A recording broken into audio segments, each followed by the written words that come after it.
Horrible Lorry, written by Dolores Kleinholz, illustrated by Nora Vutis. It was an ordinary Saturday morning in Corey's neighborhood. After doing their chores, Corey and his best friend, Theodore, were ready to explore and play outdoors all day. "Let's build a fort in a corner of the orchard," Theodore said. "Should we invite your neighbor Norman to help us?" "No, our fort will be for us only. We'll be lords of the castle," Corey roared. "We'll ride horses and wear armor and swords." The boys snorted like horses and tore around the backyard. Corey's mother appeared on the back porch. "Corey, please come here," she said. Corey ignored her and kept charging around the yard. "Corey," Mom shouted, "this is important, so please come here." Corey hurried over to hear his mother's important news. "I need you to babysit Mrs. Jordan's little girl, Lorry, so her mom and I can talk for a while," Mom said. "Forget it, Mom," Corey retorted. "Theodore and I are building a fort this morning. Besides, Dad says Lorry is incorrigible." Theodore poked Corey with his elbow. "What does incorrigible mean?" he asked.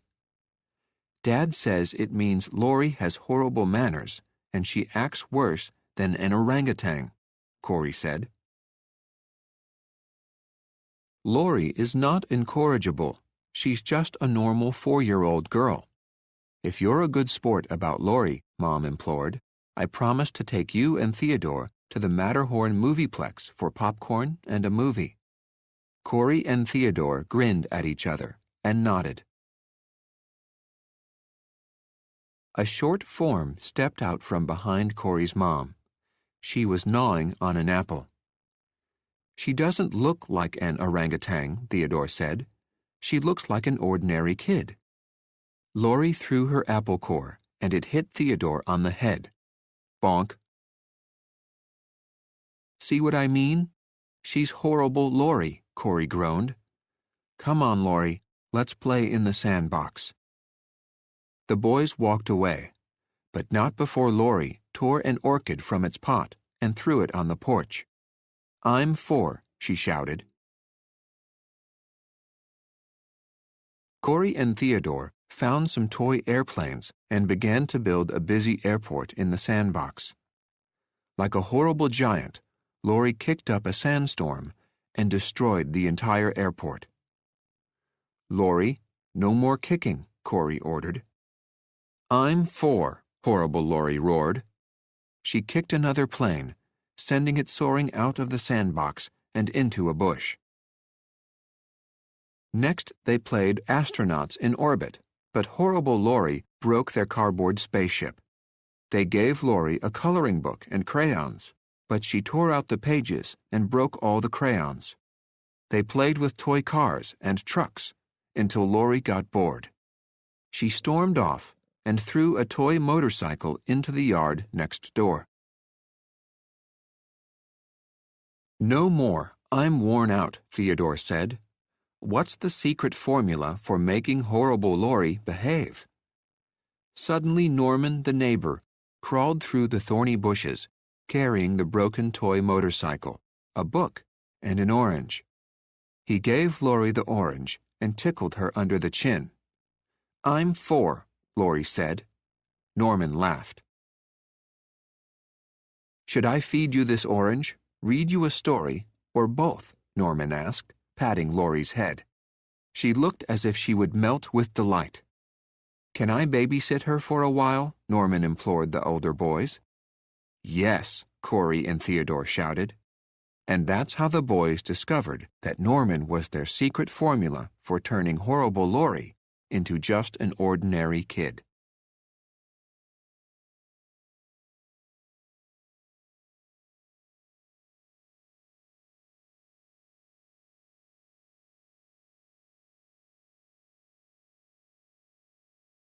Iris Invites Trouble, written by Dolores Kleinholz, illustrated by Dave Cockcroft.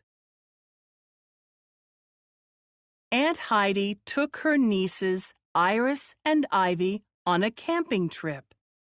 They pitched a striped tent under a pine tree and built a campfire. "May we climb the hill behind our campsite and take our kites?" chimed Iris and Ivy. Aunt Heidi smiled at their bright faces as she wiped the picnic table clean. "You may climb the hill, but please leave your kites here," Aunt Heidi said. "Kites fly better in the daylight."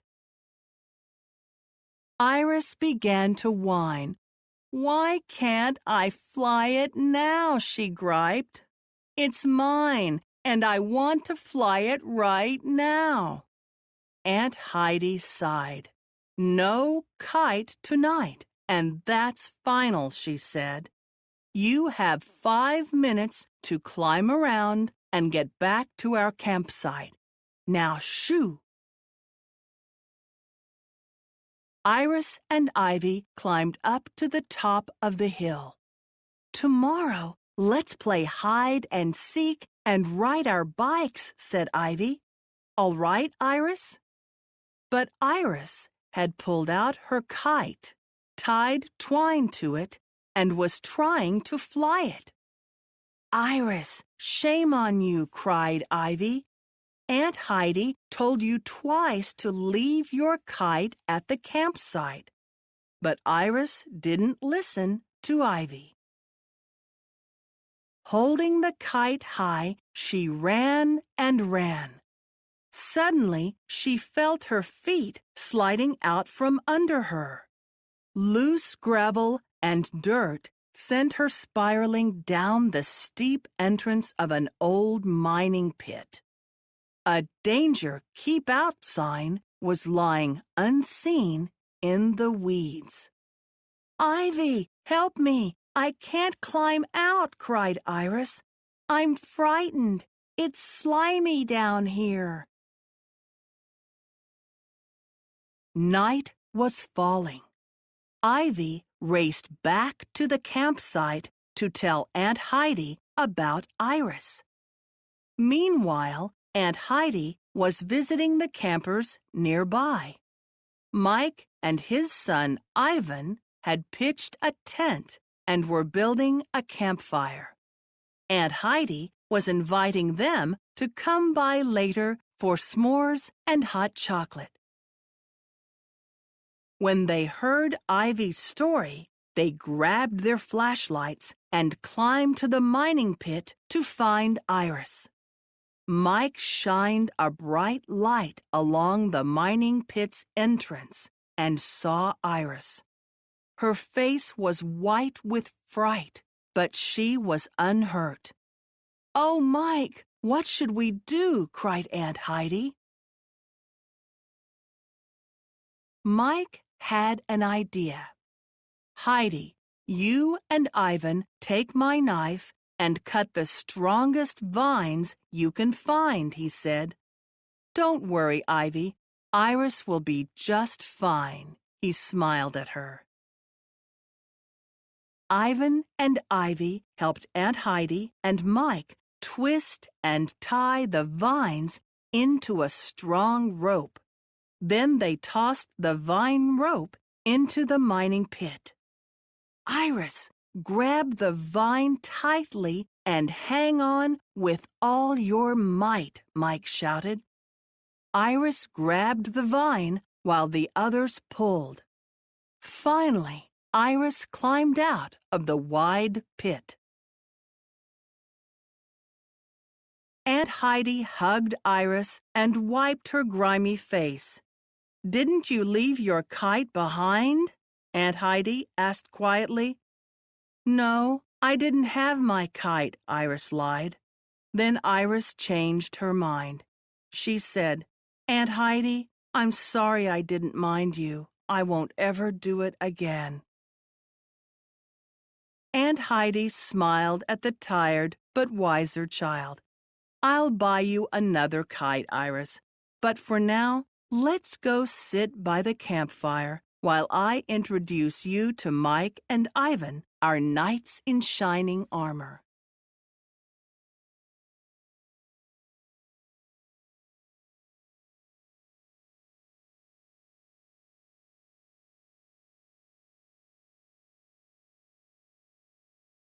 Jelly and Jam, written by Joe Slade, illustrated by Fred Volk. Jan makes jelly. Jim makes jam.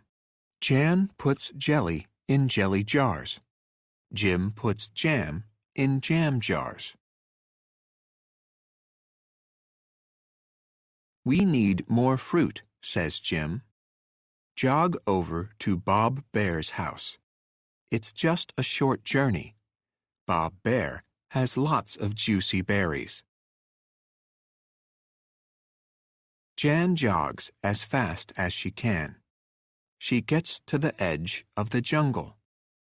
She sees Bob with his friend Bev. Bob is jumping up and down. "What are you doing, Bob?" says Jan. "I'm making juice," says Bob. "He's squashing our berries," says Bev. "I can do that job for you," says Jan. "Jim can make juice and jam. I can make juice and jelly." They put the berries in a cart. "Let's play a joke on Jim," says Bob. "I'll hide under the berries. I'll jump out and surprise Jim." They get to Jim's jam place. "What big juicy berries," says Jim. Just then, Bob jumps out. Jim's fork hits Bob's jaw. Jim's spoon hits a jug of jam. The jug of jam drops on Bob's head. Bob is covered in red jam. Jim, Jan, and Bev like the joke. Bob does not think the joke is funny. Bob goes home with 2 jugs of juice. Bev goes home with 3 jars of jam. Jim has 4 jars of new jam. Jan has 5 jars of new jelly.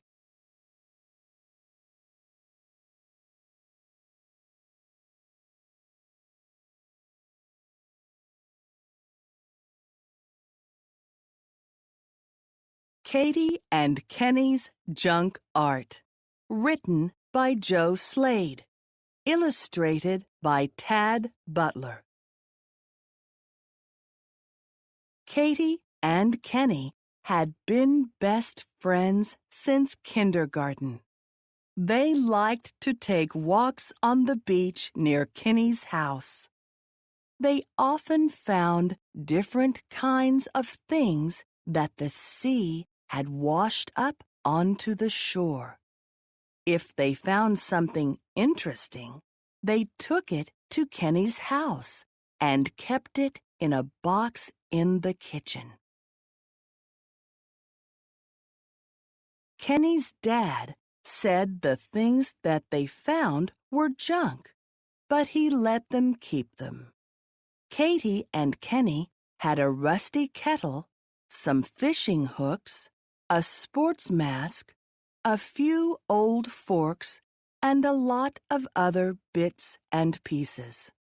"It's not junk, Dad. One day we're going to make some works of art out of these things," Kenny told his father. One windy day, Katie asked Kenny to help her fly her kite. It was a big red kite that Katie had made from a kit that her friend Kevin gave her for her birthday. They went to the beach to fly the kite. The beach was a perfect place to fly kites because there were no trees for the kite to get tangled in. Katie's big red kite flew high in the sky. Kenny ran, holding the kite's string tightly in his hand. Katy was running in front of him, looking up at the kite. Suddenly, Katy's foot kicked against a box half buried in the sand. She fell over the box and onto the beach. And then Kenny fell over Katy's legs. As Kenny fell, he let go of the string and the kite flew off, never to be seen again. "I'm so sorry, Katy. I've lost your kite." "Never mind the kite," answered Katy. "Look what's in this box."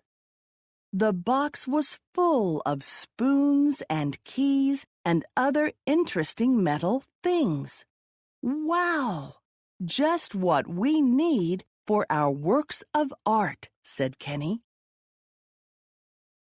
They went back to Kenny's house to get his wagon to move the heavy box. After they loaded the box into the wagon, Kenny's dog, King, helped them pull their treasures to the house. The other kids in the neighborhood didn't see Katy and Kenny for 3 weeks. The two friends were hard at work making art with the junk they found. Then one weekend, kids from all around gathered at Kenny's house when they saw something strange outside. There were 2 large items, one on each side of Kenny's gate. But the kids didn't know what they were, since they were under sheets. The group of kids had grown large by the time Katy and Kenny showed up to unveil their works of art. The kids cheered when they saw Katy and Kenny pull away the sheets. Kenny had made a big kangaroo, and Katy had made a wonderful koala. Katy and Kenny's works of art became famous, and people arrived from miles around just to get a look at the kangaroo and koala.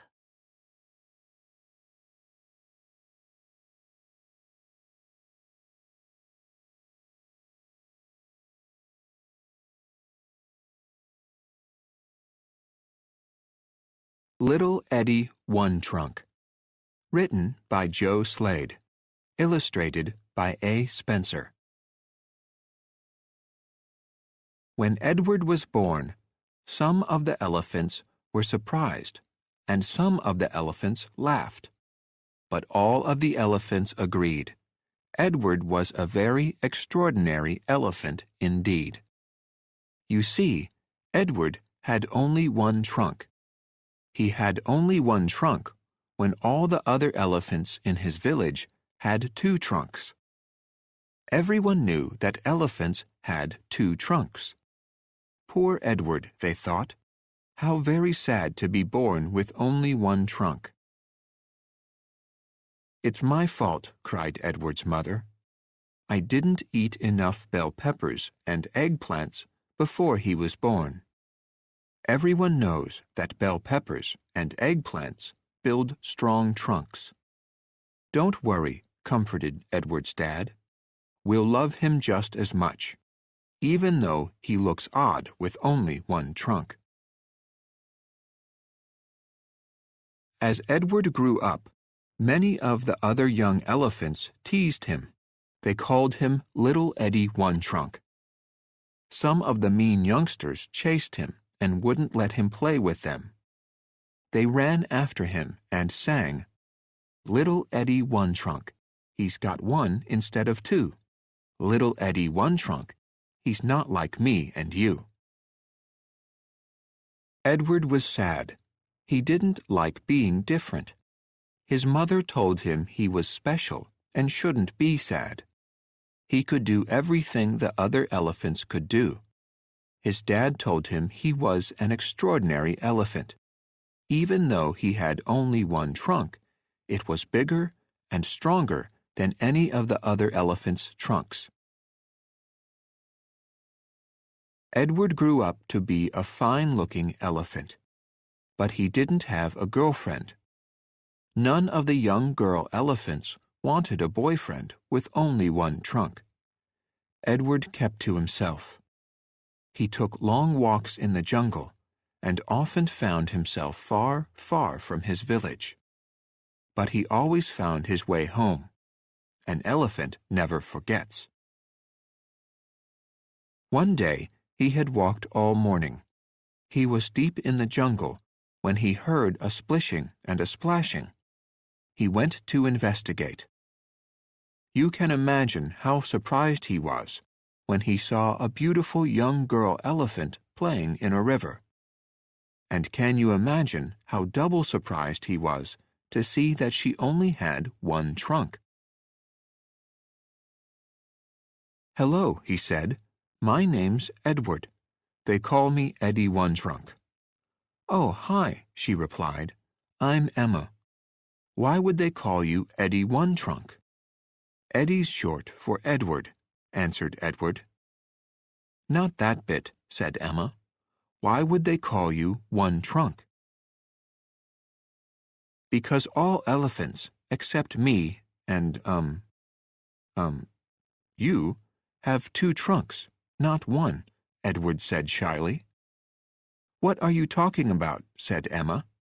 "I've never seen an elephant with two trunks." Edward was shocked. He was puzzled. His neck bent back, and his mouth hung open in disbelief. "Come with me, I'll show you," said Emma. Emma led Edward through the jungle. In about 10 minutes, they came to a big clearing, and there before him were more elephants than Edward had ever seen before. And guess what?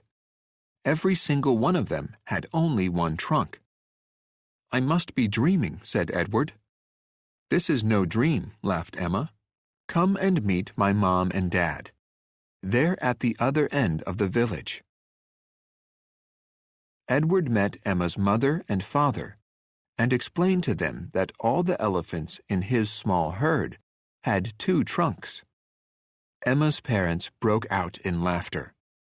"Elephants with two trunks. That's so funny," said Emma's dad. Edward was so insistent. Emma's mother told the chief elephant about Edward's story. "It's time we left here anyway," said the chief. "We can check out this youngster's story as we move east." Edward led a huge trail of one-trunked elephants through the jungle toward his village.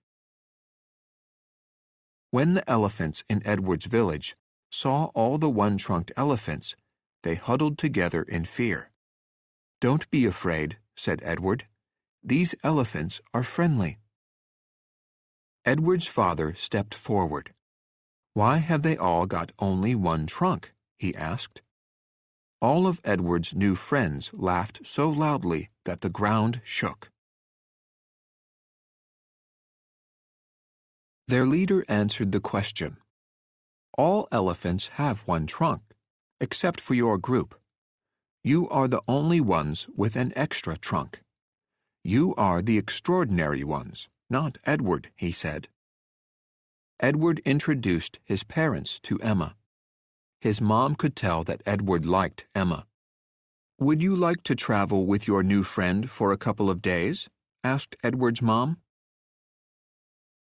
Edward looked at Emma and said shyly, "If they'll let me." "Of course, we'd love to have you join us," said Emma's dad. "Come back in a couple of days," shouted Edward's dad, as the trail of one-trunked elephants started their journey east.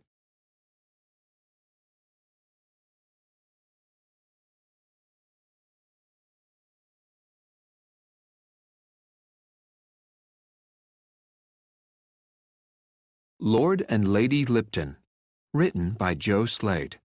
Illustrated by Tad Butler. A long, long time ago, Lord and Lady Lipton lived in the village of Little Hampton, near London. They lived in luxury in a large palace. Every other day, they ate lamb chops for lunch and lobster for dinner. The people of Little Hampton were very poor, and a boy named Luke was especially poor. Luke could only afford to eat a couple of lettuce leaves for lunch and a cup of leek soup for dinner. But Luke was a very clever lad. Lord and Lady Lipton had two lovely daughters, a teenage girl and a little girl. The older daughter was named Laura, and the little girl was named Lucy. Lord and Lady Lipton loved Laura and Lucy very much. Every night, Lady Lipton would sing a lovely lullaby to Lucy, and Lucy would sleep like a log until morning. Then every morning, Lord Lipton would wake his little Lucy and tell her stories about lions and leopards. Lord and Lady Lipton thought that they were the luckiest people in the land. One morning, everything changed. Lord Lipton went to Lucy's room to tell her stories about lions and leopards, but Lucy wasn't there. He looked everywhere, but he couldn't find her. "Where could she be?" asked Lord Lipton. "The door was locked." The Lord called all the learned men in the land to his palace and asked them to help find his little lost Lucy. None of them had a clue. Lord Lipton announced that the man who could find his little lost Lucy could marry his beautiful daughter Laura, as long as Laura agreed, of course. Luke had long loved the Lord's older daughter, Laura. This was his chance to marry her. Luke immediately went to the palace to look for clues. He looked all over the lawn, under the window of Lucy's bedroom. He saw two holes in the ground under Lucy's window. He went to the lane on the other side of the lawn. He saw some footprints leading from the lane to the woods. Luke noticed that beside every set of footprints was a little round hole. Suddenly, Luke laughed out loud. "I think I know where I can find Lucy," he thought. He ran deep into the woods to a little house called the Lodge. There in the yard was Lucy playing with her grandmother, Queen Lily. "Hello, Your Majesty," said Luke. "Everyone at the palace is worried about little Lucy. Nobody knows where she is." "Oh, I couldn't sleep last night, so I took my lantern and went to the palace to get Lucy. But it wasn't yet light, and the palace was locked.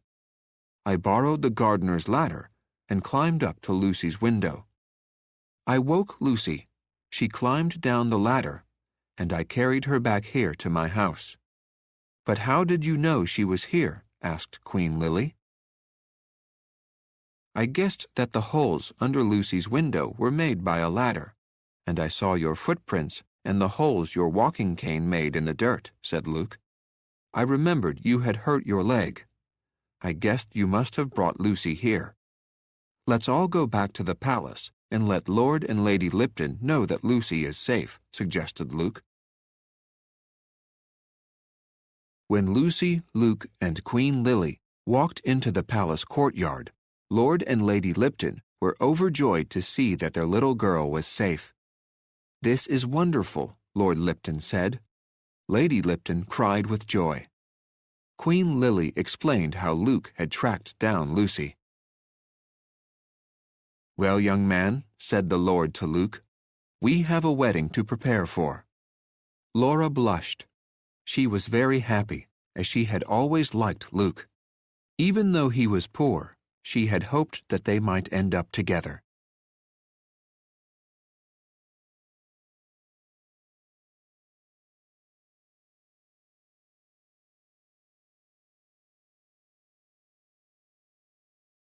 Melvin the Magician, written by Joe Slade, illustrated by Philip Newsome.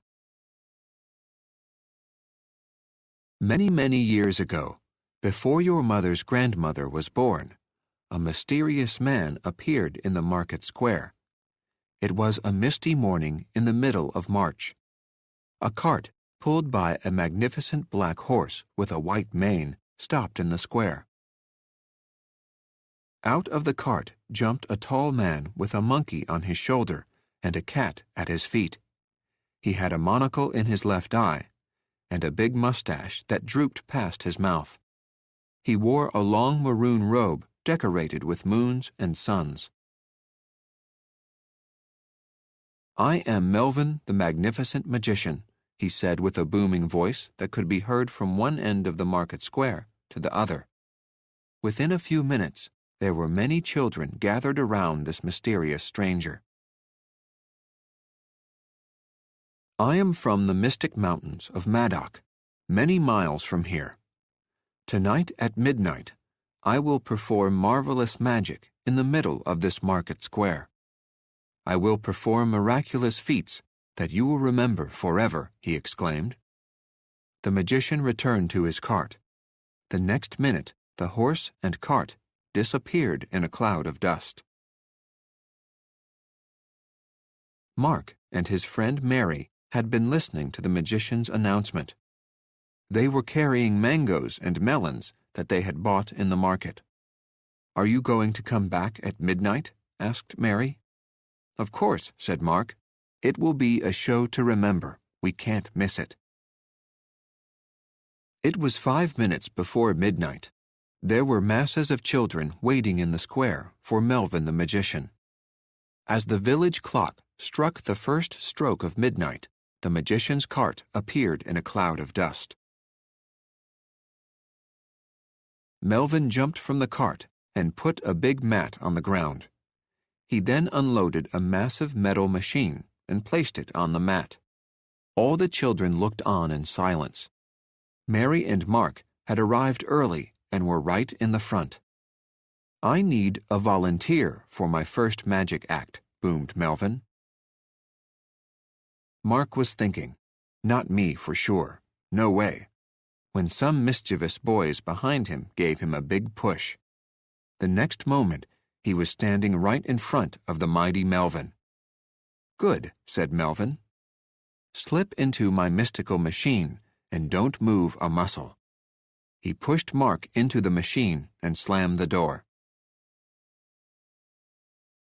Inside the machine, Mark was very worried when he heard Melvin say, "I will now send this young man millions of miles to the planet Mars. He'll stay there a few minutes, and then I'll bring him back." Mark tried to open the door, but it was locked.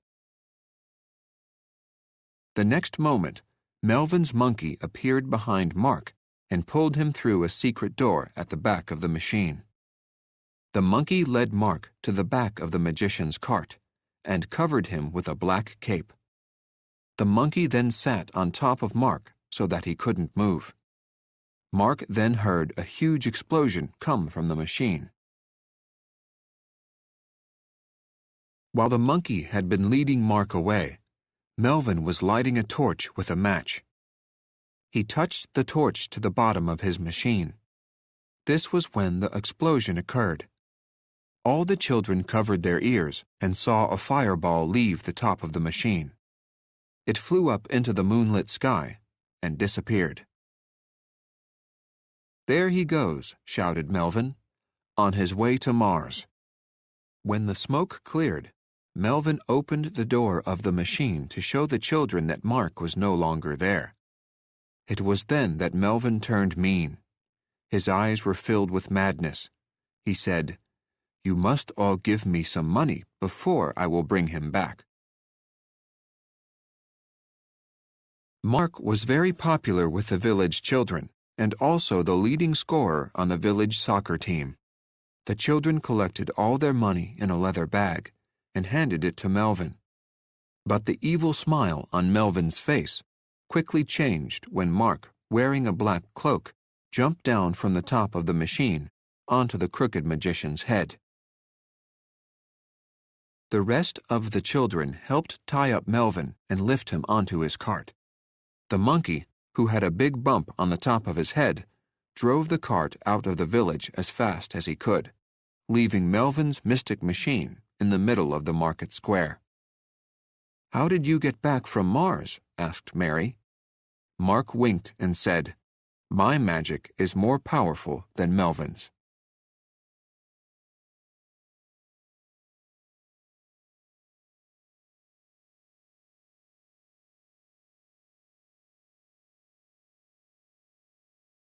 Nuts in My Nest, written by Joe Slade, illustrated by John Kastner. Not long ago, one moonlit November night, a handsome nightingale named Nicky sat on a branch and sang a sweet song. On a nearby branch was an old owl named Norman. Owls are nocturnal, which means they nap in the day and go out at night. Norman was never tired of listening to Nicky's nice songs. At 9 minutes past 9, Nicky needed a rest, so off he flew back to his nest. When he sat in his nest, he had a surprise. Some naughty creatures had filled his nest with nuts. Not 1 or 2 nuts, but many, many nuts. Nicky was very angry. He liked to keep his nest tidy and neat. Now he had no room to sit, no matter what he did. One by one, he nudged the nuts out of his nest. It took Nicky 90 minutes to nudge all the nuts out of his nest. He counted each nut as it fell to the ground. At last, all the nuts were gone. He counted 19 nuts that some nasty creature had put in his nest. The next night, Nicky told Norman about the nuts in his nest. "Nobody I know would do such a naughty thing," said Norman. Nicky sang his song that night, but it was not a nice song. Nicky was thinking about the nuts in his nest. He was not thinking about his singing. When he got back to his nest at 9 minutes past 9, the same thing had happened. There were nuts in his nest. Again, he nudged all the nuts out of his nest. There were 19 nuts in his nest. He nodded off and awoke late the next morning, at 9 o'clock. Nicky went to see his neighbor, the fox. "Some naughty creature has been putting nuts in my nest. Do you know who it can be?" "No," said the fox. "I've no idea who put nuts in your nest. Why don't you put a note near your nest? I can write a note for you. It will say, 'No nuts in this nest, please.'" "Thank you," said Nicky. "Everybody will then know that I don't like nuts in my nest. Please write it now, and I will nail it on the tree above my nest." That night, Nicky sang a nice song. He was not worried now that everyone knew that he did not want nuts in his nest. When he got back to his nest, again there were 19 nuts in his nest. "No, no, no," said Nicky. "Not again." Nicky didn't nudge the nuts out of his nest. Instead, he went to see Norman, the wise old owl. "What can I do?" said Nicky. "Someone is still putting nuts in my nest." "I have a plan," said Norman. "Do what I say, and you will find out who is putting nuts in your nest." The next night, Nicky sang his song very quickly. He wanted to get back to his nest to see if Norman's plan had worked. At 5 minutes past 9, he flew back to his nest. Norman had told him to put a net above his nest. The net would catch the naughty creatures who put the nuts in his nest. Norman's plan had worked. Someone was caught in the net. When Nicky looked in the net, he was surprised to see his nephew and niece. "Sorry, Uncle Nicky," said his nephew. "We wanted to play a trick on you, but now we are the ones who have been tricked." Nicky wasn't angry. He was glad that there would now be no nuts in his nest.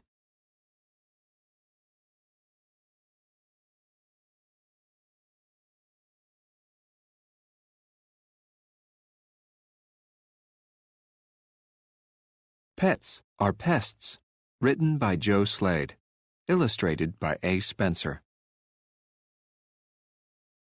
"Papa, please get me a pet," said Pete. "I want a porcupine for a pet." "No, porcupines are pests," said Papa. "Porcupines are too prickly. You can't have a porcupine." "Papa, please get me a pet," said Pete. "If I can't have a porcupine, can I have a pony for a pet?" "No, ponies are pests," said Papa. "Ponies are too playful. You can't have a pony."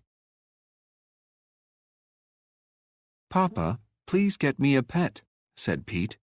"If I can't have a porcupine, and if I can't have a pony, can I have a pair of parrots?" "No, parrots are pests," said Papa. "Parrots sit on perches and peck people. You can't have a pair of parrots." "Papa, please get me a pet," said Pete. "If I can't have a porcupine, and if I can't have a pony, and if I can't have a pair of parrots, can I have a plump pig?" "No, pigs are pests," said Papa. "Pigs play in mud. You can't have a plump pig." "Papa, please get me a pet," said Pete. "If I can't have a porcupine, and if I can't have a pony, and if I can't have a pair of parrots, and if I can't have a plump pig, can I have a pretty peacock?" "No, peacocks are pests," said Papa. "Peacocks are picky eaters. They only eat peas and peanuts. You can't have a pretty peacock." "Papa, please get me a pet," said Pete. "If I can't have a porcupine, and if I can't have a pony, and if I can't have a pair of parrots, and if I can't have a plump pig, and if I can't have a pretty peacock, can I have a perky penguin?" "No, penguins are pests," said Papa. "Penguins only play in cold places. You can't have a perky penguin." "Papa, please get me a pet," said Pete. "If I can't have a porcupine, and if I can't have a pony, and if I can't have a pair of parrots, and if I can't have a plump pig, and if I can't have a pretty peacock, and if I can't have a perky penguin, can I have a playful puppy?" "Yes, puppies are perfect pets," said Papa. "Pick a poodle, or a Pekingese, or any other puppy you please. You can have a playful puppy."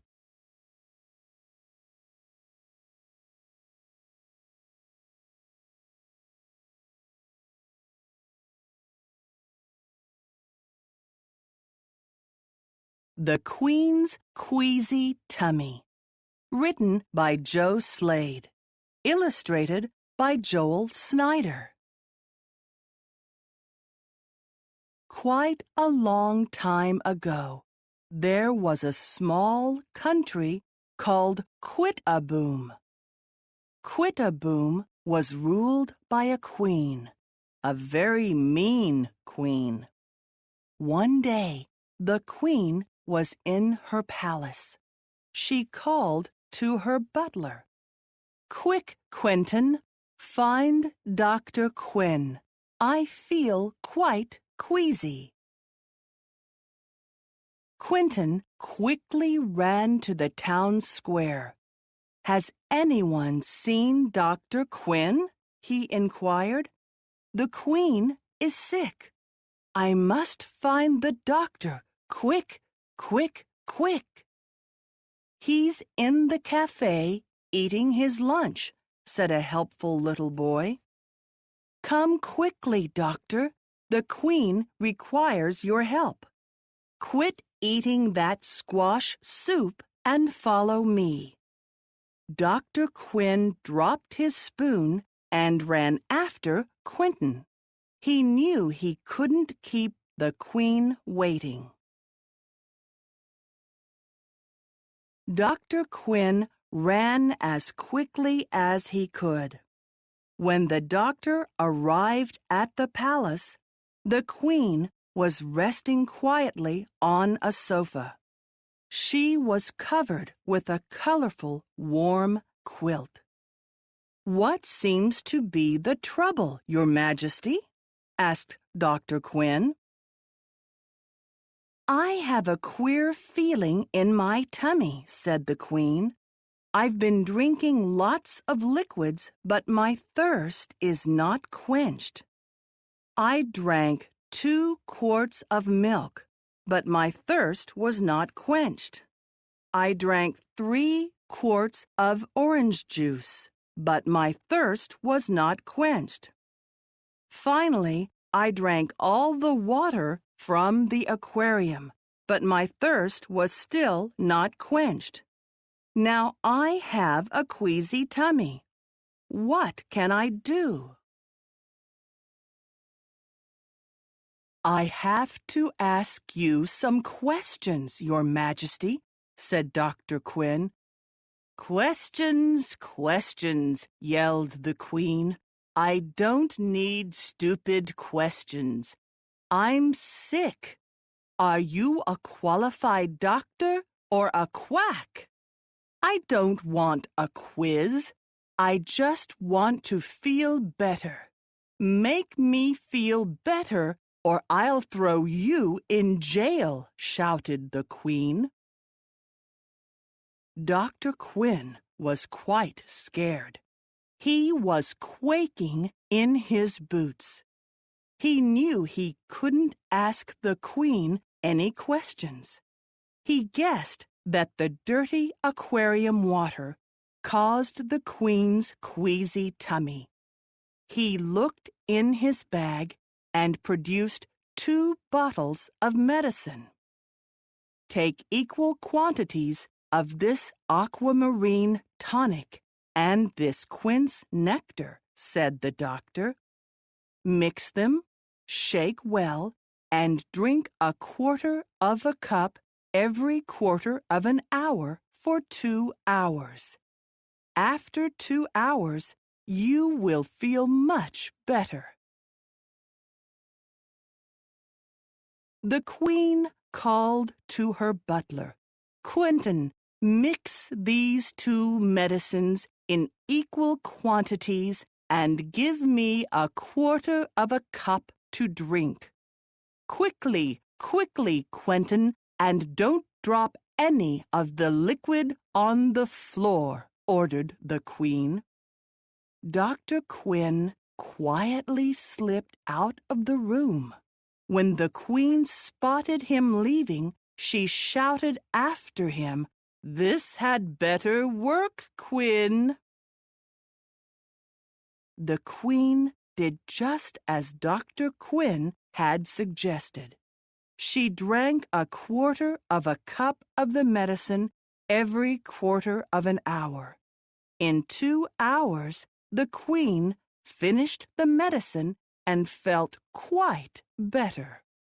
"Quentin," she called, "I feel quite good but a little thirsty. Bring me the aquarium. I need a drink."